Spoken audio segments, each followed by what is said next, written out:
A quarantine center in Liberia, in the capital of Liberia, has been broken into and has been looted. 17 suspected Ebola patients have vanished from the quarantine center, and there are conflicting reports as to where they are or what happened.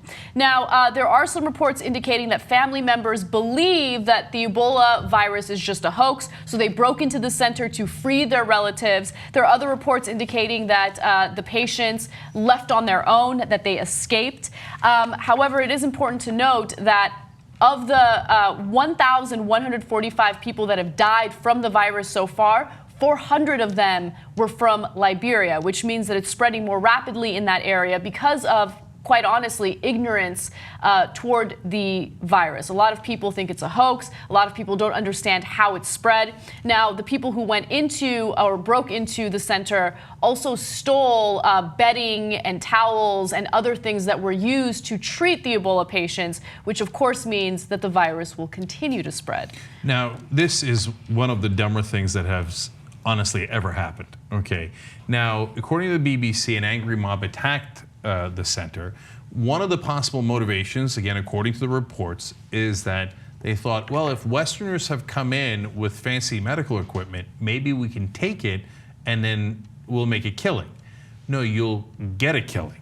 So they're running through the streets, according to the reports, with blood-stained sheets, bed sheets, and mattresses from the hospital. You transmit Ebola through blood and saliva.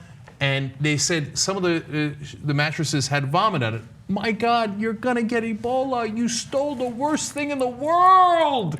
It's not expensive. It's deadly. And now they're running around with it. They're gonna get it. And then they're gonna give it to other people or whoever they sell it to, and they might get it. Mm-hmm. Like, Ebola is not airborne, so we don't have to panic, right? The way that it gets transmitted is only if you make contact with bodily fluids, which you're now spreading across town. Yeah. And so this is exactly how ignorance kills.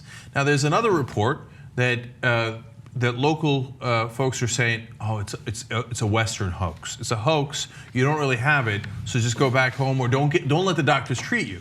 But when the doctors don't treat you, then your family members are in constant contact with you. You're gonna accidentally kill your family. Oh, this is a disaster, literally of epic proportions. Yeah. And then when you have 50,000 people in West Point in Liberia that are in that community, well, if it spreads further and further, the reason we can contain Ebola is because if you treat it right, since it's not airborne, it's going to be able to be contained. But if you've got 50,000 people that are now exposed to it, and they have contact with the outside world, here we go, right? Yeah. And that's not a place you want to go. So this is one of the, literally, actually might be the dumbest criminal act I have ever seen. Absolutely, 100%. But again, it does go back to the issue of ignorance, and it's important to educate the people in the area about what this really is, that it's not really a hoax. I mean, how do you see 400 people in your community die from a virus and say that it's a Western hoax? Honestly, we've lost their trust, and it's not to blame us. I put 100% of this on them, but I understand the context. Once the West loses the trust of the local communities, then they react in these irrational ways because they say, well, I don't trust the Western doctors. Now, for example, a lot of Western doctors are not allowed in Pakistan anymore. Now, it was because actually it was one of the best raids we've ever done, but we used the doctor to get information about bin Laden's compound. So now they don't trust the doctors. So there's more disease outbreaks because they say, oh yeah, American or Western doctors, forget it. You guys are lying and you're all CIA. And then you have an Ebola outbreak, and then all of a sudden they don't trust the Western doctors, and all of a sudden ignorance and panic takes center stage, and things get a hell of a lot worse.